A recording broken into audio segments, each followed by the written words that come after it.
That is a wonderful trick. Except once again, you are between me and my way out. And now, you have no weapon.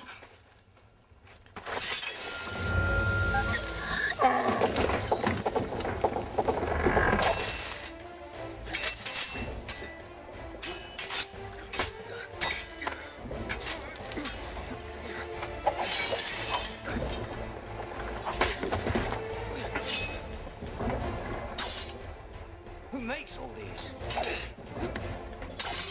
I do.